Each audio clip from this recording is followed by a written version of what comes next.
ഈ കാർഗിൽ യുദ്ധവീരന്മാരുടെ വിധവകളെ ഒരു മാധ്യമം അപമാനിച്ചു എന്ന് കേൾക്കുന്നു. എന്താണ് അതിൻ്റെ നിജസ്ഥിതി? അത് പറയാം. അങ്ങനെ ഒരു സംഭവം ഉണ്ടായിട്ടുണ്ട്. നമ്മുടെ നാട്ടിലെ വളരെ റെപ്യൂട്ടഡ് ആയിട്ടുള്ള ഒരു പത്രം ഇപ്പോൾ തലവാചകങ്ങൾ, ഇപ്പം നമ്മളിപ്പോൾ ടി വിയിലാണെങ്കിൽ തമ്പനയിൽ ക്ലിക്ക് ബൈറ്റ്സ് എന്നൊക്കെ പറയുമല്ലോ, ഇതൊക്കെ ഇടുന്നത് ആകർഷകമാക്കാൻ വേണ്ടി, ആളുകളെ ക്യാച്ച് ചെയ്യാൻ വേണ്ടിയിട്ടിടും. അതെ. പക്ഷേ അത് ഇടുമ്പോഴും നമ്മൾ കുറേ ഉത്തരവാദിത്തമൊക്കെ പാലിക്കണം. നമ്മൾ ചില ആളുകളെക്കുറിച്ച് പറയുമ്പോൾ ആ വാക്കുകൾ സൂക്ഷിക്കണം. ആളുകളെ കബളിപ്പിക്കാൻ പാടില്ല. അത് പ്രധാനപ്പെട്ട കാര്യമാണ്. നമ്മൾ എന്തെങ്കിലും ഒരു സാധനം മോഹൻലാലിൻ്റെ ചേർത്തൊരു സാധനം ഉണ്ടാക്കും, എന്തെങ്കിലും ഒരു പേരുമൊക്കെ പറഞ്ഞിട്ട് ആളുകൾ ആകാംക്ഷയോടെ വന്ന് നോക്കുമ്പോൾ അതൊന്നും അതിനകത്ത് കാണത്തില്ല. അവസാനം ആളുകൾ വന്നിട്ട് ചീത്ത വിളിക്കുന്നത് നമ്മൾ കണ്ടു, പല ഓൺലൈൻ ചാനലുകളിലും കാണാറുണ്ട്. പത്രങ്ങളും അങ്ങനെ ഒരു വായിക്കാൻ വേണ്ടി ആകർഷകമായ തലക്കെട്ടുകളൊക്കെ ഇടും. അത് ഇടുമ്പോൾ ക്യാച്ചി ആയിട്ടുള്ള തലവാചകങ്ങൾ ഉപയോഗിക്കുക എന്നുള്ളത് വായനക്കാരെയും പ്രേക്ഷകരെയും കൊണ്ടുവരാൻ, ഈ സംഭവത്തിൽ വീഡിയോയിലേക്കോ അല്ലെങ്കിൽ വാർത്തയിലേക്കോ കൊണ്ടുവരാൻ എല്ലാ മാധ്യമങ്ങളും ചെയ്യുന്നതാണ്. പക്ഷെ അതിന് മിനിമം പാലിക്കേണ്ട ചില ജാഗ്രതകളും മര്യാദകളും ഉണ്ട്. അപ്പോൾ ഈ കാർഗിൽ വാറിനെ കുറിച്ച് പറഞ്ഞല്ലോ, കാർഗിൽ വാറിനെ കുറിച്ച് നമുക്കൊക്കെ അറിയാം. നമ്മളൊക്കെ സ്കൂളിലൊക്കെ പഠിക്കുന്ന സമയത്താണ് ഈ കാർഗിൽ വാർ ഉണ്ടാകുന്നത്. 99 സ്കൂളിലും കോളേജിലൊക്കെ പഠിക്കുമ്പോൾ 99 മെയ് മുതൽ ജൂലൈ വരെ നീണ്ടുനിന്ന ഒരു പരിമിത യുദ്ധമാണ് ഇന്ത്യയും പാകിസ്ഥാനും തമ്മിൽ കാർഗിലുണ്ടായത്. കാർഗിൽ ദ്രാസ് എന്നൊക്കെ പറയുന്ന മലനിരകൾ ഇന്ത്യ പാകിസ്ഥാൻ അതിർത്തിയിലാണ്. മഞ്ഞുകാലം ആകുമ്പോഴത്തേക്ക് നമ്മളെന്ത് ചെയ്യും, ഇന്ത്യൻ ആർമി ആ മലകളുടെ മുകളിൽ നിന്ന് താഴത്തേക്ക് ഇറങ്ങിപ്പോകും. തൊട്ടപ്പുറത്ത് പാകിസ്ഥാനാണ്. അവിടേക്ക് ആരും വരുത്തുന്നില്ല. ഇതിങ്ങനെ കാലങ്ങളായി ഉണ്ടായിരുന്ന 99 മുമ്പ് വരെ ഉണ്ടായിരുന്ന ഒരു മര്യാദയാണ്. മഞ്ഞുകാലത്തേക്ക് അവിടെ കയറി പറ്റുക എന്നുള്ളത് വലിയ ദുഷ്കരമായ കാര്യമാണ്.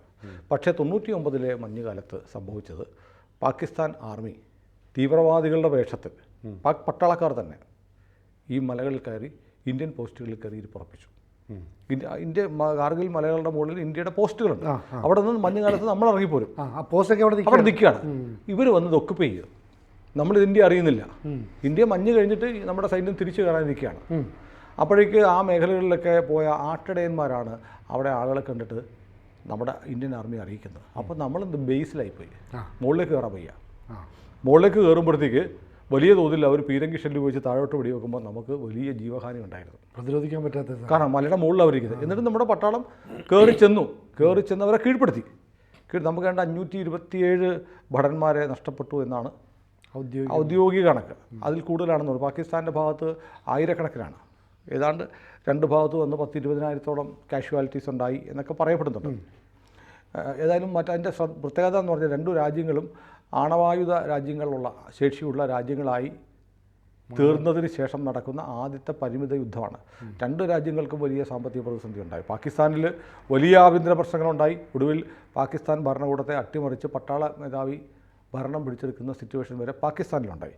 ഇന്ത്യയെ സംബന്ധിച്ച് ഇന്ത്യ നമ്മുടെ പ്രതിരോധ ചെലവ് വല്ലാതെ കൂട്ടി ഇത് ആ യുദ്ധത്തോടു കൂടിയാണ്, കാർഗിൽ യുദ്ധത്തോടു കൂടിയാണ്.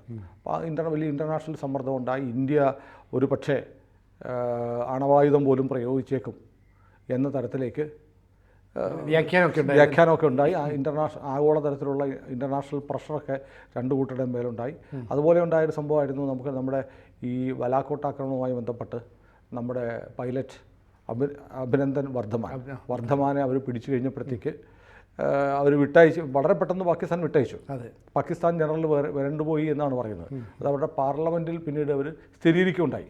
കാരണം ഇന്ത്യ വർദ്ധമാനെ പിടിച്ചു കിട്ടിയില്ലെങ്കിൽ മോദി ഓർഡർ ഇട്ടു എന്നാണ് പറയുന്നത്. ബ്രഹ്മോസ് മിസൈലുകൾ പാകിസ്ഥാനിലേക്ക് തിരിച്ചു വെക്കാൻ വിട്ടു തന്നില്ലെങ്കിൽ പാകിസ്ഥാനെ ചുട്ടുകരിക്കാൻ ഇന്ത്യ തീരുമാനിച്ചിരുന്നു. അത് പാകിസ്ഥാൻ ജനറൽ അംഗീകരിച്ചു. അയാൾ ഭയന്നു വിറച്ചു എന്ന് പാകിസ്ഥാനിലെ പാർലമെൻറ്റിൽ തുറന്നു സമ്മതിക്കേണ്ട സ്ഥിതി ഉണ്ടായി. ബലാക്കോട്ട് ആക്രമണത്തിൽ എന്തെല്ലാം നഷ്ടമുണ്ടായി എന്നുള്ളതൊക്കെ പാകിസ്ഥാൻ അഡ്മിറ്റ് ചെയ്തിട്ടുണ്ട്. നമ്മുടെ രാജ്യത്താണ് ഈ രാഷ്ട്രീയക്കാർ സൈന്യത്തിനോട് തെളിവ് ചോദിക്കുകയൊക്കെ ചെയ്ത് എത്ര വികലമായ രാജ്യത്തെ സൈന്യത്തിൻ്റെ മൊറലിനെ ബാധിക്കുന്ന തരത്തിൽ പോലും രാഷ്ട്രീയം കളിച്ചത് നമ്മുടെ നാട്ടിലാണ്. ഏതായാലും ബൊഫോഴ്സ് എന്ന് പറയുന്ന തോക്ക്, അതിൻ്റെ ശേഷി ഏറ്റവും കൂടുതൽ പ്രയോഗിക്കപ്പെട്ടതും തെളിയിക്കപ്പെട്ടതും അഴിമതിയൊക്കെ നടന്നിട്ടുണ്ടെങ്കിലും ഒരുപക്ഷെ കാർഗിൽ യുദ്ധത്തോടു കൂടിയാണ്. കാർഗിൽ യുദ്ധത്തോടു കൂടിയാണ് ഒരുപക്ഷെ ഇന്ത്യയും ഇസ്രായേലും തമ്മിലുള്ള ബന്ധം ദൃഢതരമാവുന്നത്. കാരണം മലയുടെ മുകളിലിരിക്കുന്ന ഈ ശത്രു സൈനികരുടെ പൊസിഷൻസ് അറിയാൻ നമുക്ക് മാർഗമൊന്നും ഉണ്ടായിരുന്നില്ല. ഇന്ത്യ അമേരിക്കയോട് നമ്മൾ ഉപയോഗിക്കുന്ന GPS ഉണ്ടല്ലോ, അത് ഏറ്റവും ലോവസ്റ്റ് വെർഷനാണ്. ഒറിജിനൽ GPS എന്ന് പറഞ്ഞാൽ അതായത് സെൻറ്റിമീറ്ററുകൾ വരെയുള്ള വ്യത്യാസത്തിൽ കണ്ടുപിടിക്കാൻ പറ്റും. കാണാൻ പറ്റുന്ന തരത്തിൽ സൂം ചെയ്ത് നമുക്കറിയാം, നമ്മൾ GPS എടുത്ത് സൂം ചെയ്ത് അവസാനം വരുമ്പോൾ ബ്ലറായിട്ട്. അതെ അതെ. പക്ഷേ അമേരിക്ക സൈനിക ആവശ്യത്തിന് വേണ്ടി ഉണ്ടാക്കിയതാണ് ഈ GPS സംവിധാനം. അത് വളരെ സൂക്ഷ്മമായി ഒരാളെ നിൽക്കുന്ന ആളെപ്പോലും ഐഡൻറ്റിഫൈ, എനിക്കറിയില്ല, കേട്ടിട്ടുള്ളതാണ്, ഐഡൻറ്റിഫൈ ചെയ്യാവുന്ന തരത്തിൽ, ചിലപ്പോൾ ഫേസ് ഒന്നും ആയിരിക്കത്തില്ല, നിൽക്കുന്ന ആളുണ്ടെന്ന് ലൈവായിട്ട് മനസ്സിലാക്കാൻ പറ്റുന്ന തരത്തിലുള്ള ഏറ്റവും മോസ്റ്റ് മോഡേൺ GPS ആണ് അമേരിക്കൻ സൈന്യം ഉപയോഗിക്കുന്നത്. നമ്മളിത് അമേരിക്കയോട് ആവശ്യപ്പെട്ടിട്ട് അമേരിക്ക നമുക്ക് തന്നില്ല. ഒടുവിൽ ഇസ്രായേലാണ് നമ്മളെ സഹായിക്കുകയും നമ്മൾ ഈ പൊസിഷൻസ് കണ്ടെത്തി അവിടെ തന്നെ അറ്റാക്ക് ചെയ്ത് ഇന്ത്യൻ എയർഫോഴ്സിൻ്റെ കൂടെ സഹായം നമ്മൾ തേടിയിരുന്നു. അവരുപയോഗിക്കുന്ന GPS ഒക്കെ നമുക്ക് തന്നാണ് നമ്മൾ എയർഫോഴ്സിനെ കൂടെ ഉപയോഗിച്ചത്. അല്ലാതെ നമ്മുടെ പട്ടാളക്കാരെ കൊണ്ട് കയറി പോവുകയാണ്. അവർ മോളിൽ നിന്ന് വെടിവെക്കുമ്പോൾ മഹാഭൂരിപക്ഷം ആളുകൾ മരിച്ചു വീഴും. അങ്ങനെയാണ് നമ്മുടെ കാഷ്വാലിറ്റി കൂടിയത്. എൻ്റെ നാട്ടിൽ പോലും ഒരു ധീരജവാൻ കൊല്ലപ്പെട്ടിട്ടുണ്ട്. ഞാൻ അത് ബോഡി കൊണ്ടുവന്നപ്പോൾ കണ്ടാണ്. അപ്പോൾ നമ്മുടെ നാട്ടിലൊരു വലിയ ദുരന്തവും വലിയ സങ്കടവും ഒക്കെ ഉണ്ടായ രാജ്യത്തിൻ്റെ അഭിമാനവും ദേശാഭിമാനവും ഒക്കെ ഉയർത്തിയ സംഭവമാണ് കാർഗിൽ വാർ. അപ്പോൾ അതിൽ കൊല്ലപ്പെട്ട ആളുകൾ ഈ പറഞ്ഞ പോലെ നോക്കൂ, അതിർത്തിയിൽ നമ്മൾ രണ്ടു കൂട്ടരും യുദ്ധം ചെയ്യുമ്പോൾ ഉള്ളതിനേക്കാളും കൊല്ലപ്പെടാനുള്ള സാധ്യത കൂടുതലാണ്. മുകളിലിരുന്ന് താഴേക്ക് വെടിവെച്ചുകൊണ്ടിരിക്കുമ്പോൾ അതിൻ്റെ നേരെ കയറി മല കയറി ചെല്ലുന്നവർ. അതെ അതെ. തിരിച്ച് ചിലപ്പോൾ മല കയറുന്നതിനിടയ്ക്ക് തിരിച്ചൊന്ന് വെടിവെക്കാൻ പോലും കഴിയില്ല. അപ്പം മരിച്ചു വീഴും എന്ന് ഉറപ്പിച്ചിട്ട് മല കയറുകയാണ്. 100 പേര് പോയാൽ ചിലപ്പോൾ 95 പേരും മരിക്കും, 5 പേരായിരിക്കും ചെല്ലുക. ഇങ്ങനെ അറിഞ്ഞുകൊണ്ട് ചാവേറുകളായിട്ട് പോയ ആളുകളാണ് നമ്മുടെ ഇന്ത്യൻ പട്ടാളക്കാർ. ധീരസൈനികരാണ്. അവരെ മാനിക്കുക, അവരെ ബഹുമാനിക്കുക എന്ന് പറഞ്ഞ വലിയ കാര്യമാണ്. അപ്പോൾ ടൈംസ് ഓഫ് ഇന്ത്യ പത്രത്തിൽ ഒരു ക്ലിക്ക് ബൈറ്റ് വന്നു. ഈ Kargil widows were easy targets for officers to satisfy lust. അതായത് ഒന്നുകൂടെ വായിക്കാം. We Kargil widows were easy targets for officers to satisfy lust. അതായത് ഞങ്ങൾ കാർഗിൽ ധീരന്മാരുടെ വിധവകൾ ഓഫീസർമാരുടെ കാമപൂർത്തീകരണത്തിനുള്ള അനായാസ ഇരകളാണ്. ഒരു സൈനികൻ്റെ വിധവ പറഞ്ഞു എന്ന പേരിൽ ടൈംസ് ഓഫ് ഇന്ത്യയുടെ ക്ലിക്ക് ബൈറ്റായിരുന്നു ഓൺലൈനിൽ. അതായത് ഞങ്ങൾ ആർമി ഓഫീസേഴ്സ് എന്ന് പറഞ്ഞാൽ ആർമി ഉദ്യോഗസ്ഥരാണ്, അവരുടെ കാമപൂർത്തീകരണത്തിനുള്ള എളുപ്പം കിട്ടുന്ന ഇരകളായിരുന്നു പറഞ്ഞാൽ ഇന്ത്യൻ സൈന്യത്തെ അപമാനിക്കുകയാണ്. ഇന്ത്യൻ സൈന്യത്തിലെ ധീരജവാന്മാരുടെ ഭാര്യമാരെ സൈന്യത്തിലെ ഓഫീസർമാർ ലെസ്റ്റോടുകൂടി വികാരത്തോടുകൂടി സമീപിച്ച് ഇരകളാക്കി എന്ന തരത്തിൽ തലക്കെട്ടിട്ടു. അത് സംഭവം എന്തെന്ന് വെച്ചാൽ BSFൽ ഒരു ഇൻസ്പെക്ടറായിരുന്ന ഇന്ദ്രജിത് സിംഗ്, അദ്ദേഹം ഒരു രക്തസാക്ഷിയാണ്, നമ്മുടെ ധീരജവാനാണ്. അദ്ദേഹത്തിൻ്റെ ഭാര്യയാണ് ഇന്ദു സിംഗ്. ഇപ്പോൾ അവർക്ക് 60 വയസ്സുണ്ട്. അവരുടെ ഒരു ഇൻ്റർവ്യൂ ടൈംസ് ഓഫ് ഇന്ത്യ പ്രസിദ്ധീകരിച്ചു. അപ്പോൾ അവർ പറഞ്ഞു, ഞങ്ങൾ ഈ പറഞ്ഞിങ്ങനെ അവർ തലക്കെട്ട് എങ്ങനെയാണെങ്കിലും വാർത്തയ്ക്കകത്ത് പറയുന്നത് അറിയുക, ഞങ്ങൾ ഓരോ ആവശ്യങ്ങൾക്കായിട്ട് സർക്കാർ ഉദ്യോഗസ്ഥന്മാരെ സമീപിക്കും. അപ്പോൾ അവർ ചിലപ്പം ഡബിൾ മീനിങ്ങിൽ ദ്വയാർത്ഥത്തിൽ സംസാരിക്കും, ചിലപ്പോൾ അടുത്ത് വന്നിരിക്കും, മുട്ടാൻ ശ്രമിക്കും, ഇങ്ങനെയൊക്കെ ഉണ്ടാവും. അപ്പോൾ ഈ മരിച്ചുപോയ ജവാന്മാർക്ക് വേണ്ടി അവരുടെ ജന്മനാടുകളിൽ സ്മാരകങ്ങൾ ഉണ്ടാക്കാൻ കേന്ദ്ര സർക്കാർ തീരുമാനിച്ചു. വില്ലേജ് ഉദ്യോഗസ്ഥന്മാരാണ് അതിനുള്ള സ്ഥലമൊക്കെ കൊടുക്കേണ്ടത്. അപ്പോൾ അങ്ങനെ ഉള്ള ഈ സ്ഥലമൊക്കെ നിശ്ചയിക്കുന്നതിനുള്ളൊരു മീറ്റിങ്ങിലിരുന്നപ്പോൾ അടുത്ത് ഇവരുടെ പുറകിലിരുന്ന ഒരു വില്ലേജ് റവന്യൂ അധികൃതർ കാലുകൊണ്ട് ഇവരെ സ്പർശിച്ചു. പിന്നീട് ഇവരോട് മോശമായി പെരുമാറി. ഇതൊക്കെയാണ് ഇവർ പറയുന്നത്. അതായത് ഗവൺമെൻറ്റിലെ ചില ഉദ്യോഗസ്ഥർ ഞങ്ങളോട് അങ്ങനെ പെരുമാറി. സംസ്ഥാന സർക്കാരിൻ്റെ കീഴിലുള്ള ഉദ്യോഗസ്ഥർ, ഇവർക്ക് ആനുകൂല്യം കിട്ടാൻ ഇവർക്ക്, പിന്നെ LICയിലെ ചില ഉദ്യോഗസ്ഥർ മറ്റേ ഇൻഷുറൻസ് തുക കിട്ടണമല്ലോ. അപ്പോൾ ചില വൃത്തികെട്ട നരാധവന്മാരായ രാജ്യദ്രോഹികളായ വെറും സ്കൗണ്ടറൽസ് ആയിട്ടുള്ള ചില ആളുകൾ നമ്മുടെ ഈ ധീര ജവാന്മാരുടെ ഭാര്യമാരോട് അവർക്ക് ഇൻഷുറൻസ് സേവനം കൊടുക്കുമ്പോൾ അവരുടെ സ്മാരകം ഉണ്ടാക്കാൻ ശ്രമിക്കുമ്പോഴൊക്കെ ലൈംഗിക താല്പര്യത്തോടെ സമീപിച്ചിട്ടുണ്ട് എന്നാണ് അവർ പറഞ്ഞത്. അത് ഗവൺമെൻറ് ഒഫീഷ്യൽസ് നിന്ന് മാറ്റിയിട്ട് കാർഗിൽ ജവാന്മാരുടെ ലൈംഗിക താല്പര്യങ്ങൾക്ക് ഇരയാക്കി ഓഫീസർമാരെന്ന് പറയുമ്പോൾ സൈന്യത്തിലെ ഓഫീസർമാരെന്ന് വ്യാഖ്യാനിക്കപ്പെട്ടു. ആംഗിൾ എന്ത് മാറിപ്പോയി. എന്നിട്ട് ഇവർ വീണ്ടും പറയുന്നുണ്ട്, ഇങ്ങനെ അന്ന് വാജ്പേയി LK അദ്വാനിയാണ് നമ്മുടെ ആഭ്യന്തരമന്ത്രി. ഇവരിത് കണ്ടിട്ട് ഇവരെ വല്ലാതെ വലയ്ക്കുകയാണ്. അങ്ങനെ അവർ അദ്വാനിയെ കണ്ട് പരാതിപ്പെട്ടപ്പോൾ ഈ ഉദ്യോഗസ്ഥനെ സർവീസിൽ നിന്ന് പിരിച്ചുവിട്ടു. അപ്പോൾ ഇവർ പറയുന്നു, ഞാൻ വിദ്യാസമ്പന്നയായ ഒരു സ്ത്രീയാണ്, 99-ലൊക്കെ, ഇപ്പോൾ അവർക്ക് 60 വയസ്സായി. വിദ്യാസമ്പന്നയായ സ്ത്രീയായിരുന്നു. അതുകൊണ്ട് എനിക്ക് ഭാഷ അറിയാം. ഇവരുടെ മിസ്ബിഹേവ് ചെയ്താൽ എനിക്കത് പ്രതിരോധിക്കാൻ അറിയാമായിരുന്നു. ഒരുപക്ഷെ ഗ്രാമീണരായ വിദ്യാഭ്യാസമൊന്നുമില്ലാതെ സാധുക്കളായ സ്ത്രീകളുണ്ട്. എന്നോട് പോലും ഇങ്ങനെ പെരുമാറിയപ്പോൾ ഈ ഗവൺമെൻറ് ഉദ്യോഗസ്ഥന്മാർ, അവരങ്ങനെ ഗവൺമെൻറ്റിലെ റവന്യൂ വകുപ്പിലെ LIC ഓഫ് ഇന്ത്യയിലെ ഒക്കെ ചില ഉദ്യോഗസ്ഥന്മാർ. ഈ സ്ഥാപനങ്ങളാകും മോശമെന്നല്ല, അതിലെ ചില ആളുകൾ, ചില കാമഭ്രാന്തന്മാരായിട്ടുള്ള രാജ്യസ്നേഹമില്ലാത്ത പരമദ്രോഹികളായ ചില ഉദ്യോഗസ്ഥന്മാർ ഇവരെ ചിലപ്പം എന്നോട് പെരുമാറിയ പോലെ പെരുമാറിയിട്ടുണ്ടാവാം എന്ന് ഇവർ പറഞ്ഞതിനെയാണ് നമ്മുടെ രാജ്യത്തെ ഇന്ത്യയിലെ ഏറ്റവും പ്രചാരമുള്ള ഒരു ഇംഗ്ലീഷ് ദിനപത്രം അവരുടെ ക്ലിക്ക് ബൈറ്റായിട്ട് ഇങ്ങനെ കൊടുത്തത്. ഇതൊരു വലിയ പ്രതിഷേധമായി. അപ്പോൾ ഇത് നമ്മളീ പറയുന്ന വാർത്തകളെല്ലാം വേറെ ആരും പറയുന്നില്ല എന്നുള്ള പരാതി പറഞ്ഞിട്ടാണ് ചെയ്യുന്നത്. ഇതൊരു വാർത്തയാണ്. അത് വാർത്തയാവുന്ന എങ്ങനെ മലയാളത്തിൽ ഒരു മാധ്യമത്തിലും ഒരിടത്തും വന്നിട്ടില്ല. അതുകൊണ്ട് നമ്മൾ പറയുകയാണ്. അപ്പോൾ അതിനകത്ത് നമ്മൾ ഏറ്റെടുത്ത് പറയാൻ കാരണം നമ്മുടെ സൈനികരോടെ സംബന്ധിച്ച് നമ്മുടെ ആളുകൾക്ക് പോലുമുള്ള ഒരു മനോഭാവമുണ്ട്. സൈന്യത്തിലെ പണി എന്ത്, ശമ്പളം കിട്ടുന്ന ജോലിയല്ലേ എന്ന് പറയുന്ന മലയാളികളുള്ള നാടാണ് വിവരദോഷികൾ. കാരണം ശമ്പളം കിട്ടുന്ന ജോലി, സർക്കാർ ജോലിയുണ്ട്, സ്വകാര്യ മേഖലയിലെ ജോലിയുണ്ട്, അധ്യാപന ജോലിയുണ്ട്, ഇതൊക്കെ ശമ്പളം കിട്ടുന്ന പണിയാണ്. ജീവൻ പോകത്തില്ലല്ലോ. ഇല്ല, ഒരിക്കലും നഷ്ടപ്പെടത്തില്ല. ജീവൻ പോകത്തില്ല. ഈ ഒരു പണിക്കും ജീവൻ പോകത്തില്ല. ഇത് ശമ്പളം കിട്ടുന്ന പണിയെ മാത്രമല്ല, ജീവൻ എപ്പോൾ വേണമെങ്കിലും നഷ്ടപ്പെടാവുന്ന ജോലിയാണിത്. അപ്പോൾ പറയും വേറെ ഇപ്പോൾ KSEB ഒരു ലൈൻമാൻ കഴിഞ്ഞ ദിവസം കറണ്ട് അടിച്ച് മരിച്ചു, അതും ജീവൻ പോകുന്ന പണിയല്ലേ? അങ്ങനെയല്ല, അത് വല്ലപ്പോഴും സംഭവിക്കും. ഇത് ഏത് നിമിഷവും ഒരു വെടിയുണ്ട എവിടെ നിന്നെങ്കിലും മൂളി പറന്ന് വന്ന് നെഞ്ചിലോ തലച്ചോറിലോ കയറി പോകുന്ന ഉറപ്പോടുകൂടി ജീവിക്കുന്ന ആളുകളാണ് പട്ടാളക്കാർ. അവർ അവിടെ നിൽക്കുന്നതുകൊണ്ടാണ് നമ്മളിവിടെ കിടന്നുറങ്ങുന്നത്. അപ്പോഴാണ് കേരളത്തിലെ ചിലർ പോലും പട്ടാളക്കാരൻ എന്താ ഇത്ര പ്രത്യേകത, അതും ശമ്പളം മേടിക്കുന്ന ജോലിയല്ലേ എന്ന് പറയുന്ന, അവർ മഞ്ഞും മഴയും നോക്കാതെ അതെ എന്ന് പറയുന്ന വിവരദോഷികളല്ല, ആഭാസന്മാർ എന്ന് പറയണം ഉള്ള നാടാണ് കേരളം പോലും. അപ്പോൾ ഇവരെ എല്ലാ ജോലി പോലെയല്ല സൈനികരെ കാണേണ്ടത്. ഇപ്പോൾ സിനു പറഞ്ഞതുപോലെ അവർ അതിർത്തിയിൽ മഞ്ഞിലും മഴയിലും മണലാരണ്യത്തിലും ഒക്കെ പണിയെടുക്കുന്നത് കൊണ്ട്, ഉറങ്ങാതെ കാവലിരിക്കുന്നതുകൊണ്ടാണ് നമുക്കിവിടെ ജീവിക്കാൻ പറ്റുന്നത്. നമ്മൾ ഈ സ്വസ്ഥമായിട്ട് നമ്മൾ ഈ ചർച്ച ചെയ്തത്. നമ്മുടെ പ്രേക്ഷകർ എന്ത് ചെയ്യുന്നു, യാത്ര ചെയ്യുമ്പോൾ, വീട്ടിൽ വെറുതെ ഇരിക്കുമ്പോൾ, മറ്റു ജോലി ചെയ്യുമ്പോൾ ഒക്കെ ഹെഡ്ഫോണൊക്കെ വെച്ചിട്ട് ഇത് കാണുന്നത്. നമുക്ക് വേണ്ടി നമ്മുടെ ചില സഹോദരന്മാർ രാപ്പകൽ ഉറക്കമില്ലാതെ കാത്തിരിക്കുമ്പോഴാണ്. അപ്പോൾ അവരെക്കുറിച്ചൊക്കെ വാർത്ത കൊടുക്കുമ്പോൾ അത് നമ്മൾ വളരെ ശ്രദ്ധാപൂർവം ചെയ്യേണ്ടതാണ്. അപ്പോൾ വാർത്ത പ്രസിദ്ധീകരിക്കുക എന്നുള്ളത് മാധ്യമപ്രവർത്തകൻ്റെ അവകാശമാണ്. മാധ്യമപ്രവർത്തകന് ചിലർക്ക് ധരിച്ചു വെക്കുന്ന പോലെ പ്രത്യേക പ്രിവിലേജ് ഒന്നുമില്ല. എല്ലാ മനുഷ്യനും ഉള്ളതുപോലെ ഭരണഘടനയിലെ മൗലികാവകാശങ്ങളിൽ പറഞ്ഞിട്ടുള്ള സാധാരണ മനുഷ്യനുള്ള അവകാശങ്ങൾ മാത്രമേ ഉള്ളൂ മാധ്യമപ്രവർത്തകനും ഉള്ളൂ. മാധ്യമപ്രവർത്തകന് ഒരു കൊമ്പുമില്ല. ഞാനും സിനുവും അല്ലെങ്കിൽ ഒരു ദിനപത്രത്തിലെ അല്ലെങ്കിൽ ചാനലിലെ റിപ്പോർട്ടറും ഒരു സാധാരണ മനുഷ്യനും ഒരേപോലെയുള്ള അവകാശമാണ്. നമ്മുടെ ആശയപ്രകാശനത്തിനുള്ള ഭരണഘടന നൽകുന്ന മൗലികാവകാശം മാത്രമേ എല്ലാവർക്കും ഉള്ളൂ. മാധ്യമപ്രവർത്തകർക്ക് ഒരവകാശവും കൂടുതലില്ല. അതുകൊണ്ട് തന്നെ നമുക്ക് മറ്റുള്ളവരെ എന്തും പറയാം എന്ന് കരുതുന്നതും തെറ്റാണ്. അപ്പോൾ 4ാമത്തെ പില്ലർ എന്നൊക്കെ പറയുന്നുണ്ടെങ്കിലും 4ാമത്തെ പില്ലർ ഇല്ലെങ്കിലും രാജ്യമൊക്കെ നിലനിൽക്കും. പക്ഷേ ഏറ്റവും ജാഗ്രതയോടെ നമ്മൾ ഇത്തരം വാർത്തകൾ റിപ്പോർട്ട് ചെയ്യുമ്പോൾ മാധ്യമങ്ങൾ പാലിക്കേണ്ട മര്യാദകളുണ്ട്. അല്ലെങ്കിൽ പ്രായപൂർത്തിയാവാത്ത കുട്ടികളുടെ കേസുകളാണെങ്കിൽ അവരുടെ പേര് പറയാതിരിക്കുക. ഇപ്പോൾ ചിലരുണ്ട് കുട്ടിയുടെ പേര് പറയത്തില്ല, കുട്ടി താമസിക്കുന്ന സ്ഥലവും വീട്ടുപേരും പറയും. വല്ല കാര്യമുണ്ടോ? അപ്പോൾ ഇതൊക്കെ നമ്മളൊരു എത്തിക്സ് നിയമമുണ്ട്. പോക്സോ കേസ് അനുസരിച്ച് അവരുടെ അല്ലെങ്കിൽ തന്നെയും കുട്ടികളുടെ ഒരു വിധത്തിലും തിരിച്ചറിയാൻ പാടില്ല എന്നുള്ളതാണ്. പക്ഷേ ഇത് എത്തിക്സൊക്കെ മറന്നു പോകുന്ന പല കാര്യങ്ങളുണ്ട്. ഇപ്പോൾ ഇവിടെ നമ്മുടെ ദില്ലി കലാപം നടന്നില്ലേ, ഷഹീൻബാഗ് സംഭവം നടക്കുന്ന സമയത്ത് CIA ആയിട്ട് ബന്ധപ്പെട്ട് ദില്ലിയിലൊക്കെ വലിയ കലാപം നടക്കുന്നു.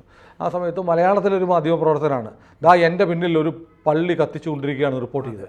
എത്ര മ്ലേച്ഛമായ കാര്യമാണ്. ഞാനൊക്കെ മാധ്യമപ്രവർത്തനം 97 ആരംഭിക്കുമ്പോൾ എൻ്റെയൊക്കെ ബാച്ചിന് കിട്ടുന്ന ആദ്യത്തെ പരിശീലനത്തിൻ്റെ ഭാഗമായി കിട്ടുന്ന നിർദ്ദേശങ്ങൾ 2 വിഭാഗങ്ങൾ തമ്മിൽ സ്പർദ്ധ ഉണ്ടാകുന്ന ഒന്നും റിപ്പോർട്ട് ചെയ്യാൻ പാടില്ല. 2 വിഭാഗങ്ങൾ എന്ന് മാത്രമേ എഴുതാറുള്ളൂ. ഇപ്പോൾ അതൊക്കെ മാറിയിട്ട് ഇപ്പോഴത്തെ കാലത്ത് പത്രങ്ങൾ മുസ്ലിം ഹിന്ദുസ് എന്നൊക്കെ എഴുതാറുണ്ട്. പക്ഷേ നമ്മളെ അങ്ങനെ പഠിപ്പിച്ചിരിക്കുന്നതും പഠിച്ചു വന്നതും ചെയ്തു വന്നതും അങ്ങനെയാണ്. അപ്പം നമ്മൾ കൊടുക്കുന്നൊരു വാർത്ത കൊണ്ട് ഒരു കലാപം ഉണ്ടാകാൻ പാടില്ല, വിദ്വേഷം ഉണ്ടാകാൻ പാടില്ല, മറ്റൊരാൾക്ക് ഹാം ഉണ്ടാകാൻ പാടില്ല, ദോഷം ഉണ്ടാകാൻ പാടില്ല. ഇങ്ങനെയുള്ള ചില മൂല്യങ്ങൾ മാധ്യമപ്രവർത്തനത്തിൻ്റെ ഭാഗമാണ്. കുറേ വർഷങ്ങൾക്ക് മുമ്പ് ഒരു സ്ത്രീയാണെന്ന് എൻ്റെ ഓർമ്മ, ഒരു വണ്ടിയുടെ അടിയിൽ പോയി അവരുടെ ദേഹത്ത് വാഹനത്തിൻ്റെ വീല് കയറിയിരിക്കുകയാണ്. അവരവരുടെ വേദന കൊണ്ട് പൊളയുന്നൊരു ചിത്രം നമ്മുടെ പത്രങ്ങളിൽ അടിച്ചു വന്നു. വലിയ വിമർശനമുണ്ടായി. അത്തരം ചിത്രം കൊടുക്കാമോ എന്നത് സംബന്ധിച്ച്. പിന്നെ വലിയൊരു ചോദ്യമുണ്ട്. പോകുന്ന വഴിക്ക് ഒരാൾ അപകടത്തിൽപ്പെട്ടാൽ ഒരു പ്രസ് ഫോട്ടോഗ്രാഫർ ആ അപകടത്തിൻ്റെ ചിത്രം എടുക്കുമോ, അപകടത്തിൽപ്പെട്ട ആളെ രക്ഷിക്കാൻ ശ്രമിക്കുമോ, ഇങ്ങനെയുള്ള കുറേ ചോദ്യങ്ങളുണ്ട്. അത് ഡിപ്പെൻസ് എന്നേ ഞാൻ പറയത്തുള്ളൂ. കാരണം ഒരു ചിത്രമോ ഒരു വാർത്ത, എന്നെ സംബന്ധിച്ച് ഞാനാണ് ഫോട്ടോഗ്രാഫറെങ്കിൽ ഞാൻ ആ ചിത്രം എടുക്കാനായിരിക്കില്ല നോക്കുന്നത്. ഒരു നിമിഷം മുമ്പ് അയാളെ രക്ഷിക്കാൻ നോക്കും. ഇപ്പോൾ എനിക്ക് എൻ്റെ വേറൊരു അനുഭവമുണ്ട്. ഞാൻ ഹൈക്കോടതിയിൽ നിയമകാര്യ ലേഖകനായി കൗമുദിക്ക് വേണ്ടി വർക്ക് ചെയ്യുന്ന സമയത്ത് എല്ലാ പത്രങ്ങൾക്കും ഒരു ഫുൾ ടൈം റിപ്പോർട്ടർ ഉണ്ടാവും. കേരളത്തിലെ പ്രശസ്തരായ മാധ്യമപ്രവർത്തകർ, മനോരമയുടെ നമ്മുടെ പ്രിയപ്പെട്ട ബഹുമാന്യനായ മാധ്യമപ്രവർത്തകർ, പ്രിയപ്പെട്ട ഷഹീദേട്ടൻ, ജി ഷഹീദ്, അദ്ദേഹമൊക്കെ അവിടുത്തെ പിന്നെ പി രാജൻ ചേട്ടൻ, പി രാജൻ, ഇങ്ങനെ ഇവരൊക്കെ നിയമകാര്യ ലേഖകർ എന്ന സെബാസ്റ്റ്യൻ പോൾ നിയമകാര്യ ലേഖകനായിരുന്നു. ആ ശ്രേണിയിൽ ഞാനും ഒരു 12 വർഷം ഹൈക്കോടതി റിപ്പോർട്ട് ചെയ്തിട്ടുണ്ട്. ആ സമയത്ത് ഉണ്ടായ ഒരു സംഭവം ഞാൻ പറയാം. കേരളത്തിൽ ഉമ്മൻചാണ്ടി സർക്കാരാണെന്ന് തോന്നുന്നു, അത് ആൻ്റണി സർക്കാർ വൈദ്യുതി ചാർജ് വർദ്ധിപ്പിച്ചു. അതിനെതിരെ കേരളത്തിൽ നായനാർ സർക്കാർ വൈദ്യുതി ചാർജ് വർദ്ധിപ്പിച്ചപ്പോൾ അതിനെതിരെ വലിയ സമരമുണ്ടായി. ആ സമരത്തെ പോലീസ് ഭീകരമായി നേരിട്ടു. വലിയ അടിയായിരുന്നു. കേരളത്തിലെ തെരുവുകളിൽ മുഴുവൻ യൂത്ത് കോൺഗ്രസ്സുകാരുടെ അടി കൊണ്ട് പൊട്ടിയ ഒഴുകിയ ചോരയായിരുന്നു. അപ്പോൾ ഈ വൈദ്യുതി ചാർജ് നിരക്ക് ഒഴിവാക്കണമെന്ന് ആവശ്യപ്പെട്ട് ഹൈക്കോടതിയിൽ പൊതു താൽപ്പര്യ ഹർജി വന്നു. അപ്പോൾ അന്നത്തെ ഡിവിഷൻ ബെഞ്ച് അതുകൊണ്ട് സ്റ്റേ ചെയ്യണമെന്നായിരുന്നു, നിരക്ക് വർധന സ്റ്റേ ചെയ്യണമെന്നായിരുന്നു ആവശ്യം. കോടതി സ്റ്റേ അനുവദിച്ചില്ല. പക്ഷേ കോടതി മറ്റൊന്നുകൂടി പറഞ്ഞു, സർക്കാരിന് വിവിധ സ്ഥാപനങ്ങളിൽ നിന്നും വ്യക്തികളിൽ നിന്നും ഏതാണ്ട് 7000 കോടി രൂപ മറ്റോ KSEBക്ക് പിരിഞ്ഞു കിട്ടാനുണ്ട്. ആക്ച്വൽ ഫിഗർ ഞാൻ ഓർക്കുന്നില്ല, നയനാരുടെ കാലത്താണ്, എത്രയോ വർഷം മുമ്പാണ്. അത് പിരിച്ചെടുക്കാതെ ഈ ചാർജ് വർധന ജനങ്ങളുടെ മേൽ അടിച്ചേൽപ്പിച്ചത് ശരിയല്ല എന്നൊരു പരാമർശം കോടതി നടത്തി. പക്ഷെ കോടതിയുടെ ഉത്തരവെന്ന് പറഞ്ഞാൽ സ്റ്റേ അനുവദിച്ചില്ല എന്നുള്ളതാണ്. സ്റ്റേ അനുവദിക്കുന്നില്ല, അതായിരുന്നു ഓർഡർ. പക്ഷേ നിരക്ക് വർധന നിലനിൽക്കും, കേസ് തുടരും. പക്ഷേ കോടതി വളരെ വ്യക്തമായി ഇങ്ങനെ ഓറൽ കമൻറ്റ് പറഞ്ഞു, വാക്കാൽ പറഞ്ഞു, ഇത്രയും കുടിശ്ശിക നിങ്ങൾ പിരിച്ചെടുക്കാനുണ്ടായിട്ട് അത് പിരിച്ചെടുക്കാതെ ഈ അമിതഭാരം ജനങ്ങളിൽ ഏൽപ്പിച്ചതിനെ നീതീകരിക്കാനാവില്ല എന്ന് പറഞ്ഞു. അപ്പോൾ എന്നെ സംബന്ധിച്ച് ഞാൻ ആലോചിച്ചൊരു മാധ്യമപ്രവർത്തനം എന്ന് പറഞ്ഞാൽ സ്റ്റേ ചെയ്തു എന്നുള്ളതാണ് ശരിക്കും ഒഫീഷ്യൽ വാർത്ത. പക്ഷെ ഞാൻ വാർത്തയാക്കിയത് മറ്റേതാണ്. എന്നിട്ട് ആ കൂട്ടത്തിൽ പറഞ്ഞു സ്റ്റേ അനുവദിക്കാതെയാണ് കോടതി ഇത് പറഞ്ഞത്. അപ്പോൾ ഞാൻ അന്ന് ചിന്തിക്കുന്നൊരു ആംഗിൾ എന്ന് പറയുന്നത്, സ്റ്റേ ഇല്ല, യൂത്ത് കോൺഗ്രസിൻ്റെ ആവശ്യം ഹൈക്കോടതി നിരസിച്ചു എന്ന് വാർത്ത കൊടുത്താൽ പിറ്റേ ദിവസം മുതൽ സമരത്തിനിറങ്ങുന്ന യൂത്ത് കോൺഗ്രസ്സുകാർക്ക് തലേന്ന് വരെ കിട്ടിയതിനേക്കാൾ ഭീകരമായ അടി കിട്ടും. ശരിയാണ്. അപ്പം നമുക്കൊരു സാമൂഹ്യ ബോധം കൂടിയുണ്ട്. എന്നാൽ നമ്മളെ വാർത്ത കൊടുക്കാതിരുന്നുമില്ല, നമ്മൾ ലീഡാക്കിയതാണ് ഈ നിരക്ക് വർധന. ആയിരക്കണക്കിന് കോടി രൂപ പിരിച്ചെടുക്കാതെ ജനങ്ങളുടെ മേൽ അമിതഭാരം ചുമത്തിയത് ശരിയായ നടപടിയല്ല എന്ന് പറഞ്ഞ് ലീഡാക്കിയിട്ട് സ്റ്റേ ആവശ്യം നിരസിച്ചുകൊണ്ടാണ് ഹൈക്കോടതിയുടെ ഈ പരാമർശം എന്ന് കൊടുത്തു. അപ്പോൾ ശരിക്കും നമ്മൾ ജനകീയ നിരക്ക് വർധന എല്ലാ ജനങ്ങളെയും ബാധിക്കുന്നതാണ്. കമ്മ്യൂണിസ്റ്റുകാരെയും ബാധിക്കും, കോൺഗ്രസ്സുകാരെയും ബാധിക്കും. അമിതമായ നിരക്ക് വർധനയുടെ ഒരു തുടക്കം അവിടെയായിരുന്നു. അപ്പോൾ അങ്ങനെയാണ് റിപ്പോർട്ട് ചെയ്തത്. അത് തെറ്റായ വാർത്തയല്ല. നമ്മൾ ഏത് പക്ഷത്ത് നിൽക്കുന്നു, ജനപക്ഷത്ത് നിൽക്കുന്നു. നമ്മൾ കോൺഗ്രസ്സുകാരനായതുകൊണ്ടല്ല, അതൊരു കോമൺ കോസാണ്, ഒരു പൊതു താല്പര്യമുണ്ട് അതിനകത്ത് എന്ന് കണ്ടുള്ള വാർത്ത അങ്ങനെ കൊടുക്കുന്നത്. ഒരു സമരം ന്യായമായ ഒരു സമരമായിരുന്നു എന്നുള്ള വിശ്വാസം കൂടിയുണ്ട്. ഇങ്ങനെയൊക്കെ മാധ്യമപ്രവർത്തകർ ചെയ്യാം. അത് വളച്ചൊടിക്കലുമല്ല, ഒന്നുമല്ല. റിപ്പോർട്ട് ചെയ്യുമ്പോൾ പ്രയോറിറ്റി വെച്ച് റിപ്പോർട്ട് ചെയ്യുന്നു. പക്ഷേ അതുപോലെ അല്ലല്ലോ ഇത്. അത് ഓഫീസർമാർ എന്ന് പറയുമ്പോൾ ഓട്ടോമാറ്റിക്കലി സേനയിലെ കാർഗിൽ വിധകളെ ഇതുപോലെ ലസ്റ്റോടുകൂടി കാമപൂരണത്തിന് വേണ്ടി വിധേയരാക്കുന്ന ഓഫീസർമാർ എന്ന് പറഞ്ഞാൽ സൈന്യത്തിലെ ഓഫീസർമാർ എന്നാണ് പറയുന്നത്. അപ്പോൾ ടൈംസ് ഓഫ് ഇന്ത്യ പോലെയുള്ള ഒരു പത്രത്തിൻ്റെ വെബ് പേജിൽ അങ്ങനെ ഒരു ക്ലിക്ക് ബൈറ്റ് വരാമോ എന്നുള്ളത് വലിയ പ്രസക്തമായ ചോദ്യമാണ്. ഇതിനെതിരെ വലിയ സോഷ്യൽ മീഡിയയിൽ വലിയ പ്രതിഷേധമുയർന്നു. ഒടുവിൽ ടൈംസ് ഓഫ് ഇന്ത്യ അത് തിരുത്തിയത് വളരെ ശ്ലാഘനീയമാണ്. പക്ഷേ ടൈംസ് ഓഫ് ഇന്ത്യയെ പോലെ ഇന്ത്യയിലെ ഏറ്റവും പ്രൊഫഷണലായിട്ട് നടത്തുന്നൊരു പത്രത്തിൽ അങ്ങനെ ഒരു തെറ്റ് വരാൻ പാടുണ്ടായിരുന്നു എന്നതാണ് പ്രശ്നം. തിരുത്തിയോടെ കഴിഞ്ഞു. തിരുത്തി എന്ന് പറയുന്നത് തിരുത്തി, അത് നമ്മൾ അപ്രീഷിയേറ്റ് ചെയ്തു. പക്ഷേ ടൈംസ് ഓഫ് ഇന്ത്യക്ക് ഇന്ത്യൻ സൈന്യത്തെക്കുറിച്ച്, ഇന്ത്യൻ സൈന്യത്തിന് വേണ്ടി, ഭാരതത്തിന് വേണ്ടി ജീവൻ നൽകിയ ബലിദാനികളായ രക്തസാക്ഷികളുടെ ഭാര്യമാരെ ചേർത്ത് അവരെ സൈന്യത്തിലെ ഓഫീസർമാർ ലൈംഗിക ആവശ്യങ്ങൾക്ക് വേണ്ടി എക്സ്പ്ലോയിറ്റ് ചെയ്യുന്നു, ചൂഷണം ചെയ്യുന്നു എന്ന തരത്തിൽ ഒരു തലക്കെട്ടിട്ട് കൊടുക്കാൻ എങ്ങനെ കഴിഞ്ഞു? ഏത് സബ് എഡിറ്ററാണ് ചെയ്തത്? ഏത് എഡിറ്ററാണത് കണ്ടത്? ഏത് ജേർണലിസ്റ്റിന് അങ്ങനെ കൊടുക്കാൻ കഴിഞ്ഞു? അപ്പോൾ ഒരു എത്തിക്സും ഇല്ലാത്ത മാധ്യമപ്രവർത്തകർ ടൈംസ് ഓഫ് ഇന്ത്യയിൽ പോലും ഇന്ന് നിലനിൽക്കുന്നു എന്ന് വരുന്നത് വലിയ ഒരു ചോദ്യചിഹ്നം ആശ്ചര്യപ്പെടും. കാരണം ഇന്ത്യയിൽ ഏറ്റവും കൂടുതൽ റെമുനറേഷൻ കൊടുക്കുന്ന പത്രങ്ങളിലൊന്നാണ് ടൈംസ് ഓഫ് ഇന്ത്യയും ഇന്ത്യയൊക്കെ. വലിയ ചിലരൊക്കെ തമാശയ്ക്ക് പറയായിരുന്നു, ഈ പത്രങ്ങളിലൊക്കെ സാമ്പത്തിക പ്രതിസന്ധി ഉള്ളപ്പോൾ പറയും, ഹിന്ദുവിലും ടൈംസ് ഓഫ് ഇന്ത്യയിലൊക്കെ ചാക്കിനകത്തല്ലേ കാശ് വാരി കൊണ്ടുപോകുന്നത് തമാശയ്ക്ക് പറയുന്ന ഒരു കാലം ഉണ്ടായിരുന്നു കാണുമ്പോൾ. അപ്പോൾ അത്രയും റെസ്പോൺസിബിൾ ജേർണലിസം നടത്താൻ വേണ്ടിയിട്ടാണ് വലിയ പൊസിഷനും വലിയ വേതനവും ഒക്കെ കൊടുത്തിട്ട് ഈ ദേശീയ ദിനപത്രങ്ങൾ മാധ്യമ പ്രവർത്തകരെയും സബ് എഡിറ്റർമാരെയും ജേർണലിസ്റ്റുകളൊക്കെ പരിപോഷിപ്പിക്കുന്നത്. അപ്പോൾ അവർക്ക് ഇത്തരം ഒരു പെശക് പറ്റാൻ പാടുണ്ടോ എന്നുള്ളത് മാധ്യമ മേഖലയിലുള്ള മുഴുവൻ ആളുകളും ചിന്തിക്കേണ്ടതാണ്. ഇത്തരം പെശകുകൾ അവനവൻ്റെ മാധ്യമത്തിൽ വരില്ല എന്ന് ഒരു ആത്മനിഷ്ഠയോടെ പ്രതിജ്ഞയെടുക്കാൻ ഓരോ മാധ്യമ പ്രവർത്തകനും തയ്യാറാവേണ്ട ഒരു ഇൻസിഡൻ്റാണ് ഇതെന്ന് പറഞ്ഞ് നമുക്ക് ഈ വർത്തമാനം അവസാനിപ്പിക്കാം. കൂടുതൽ വാർത്തകളും വിശേഷങ്ങളും നിങ്ങളിലേക്ക് എത്താൻ ABC മലയാളം സബ്സ്ക്രൈബ് ചെയ്യുക, ബെൽ ബട്ടണും അമർത്തുക.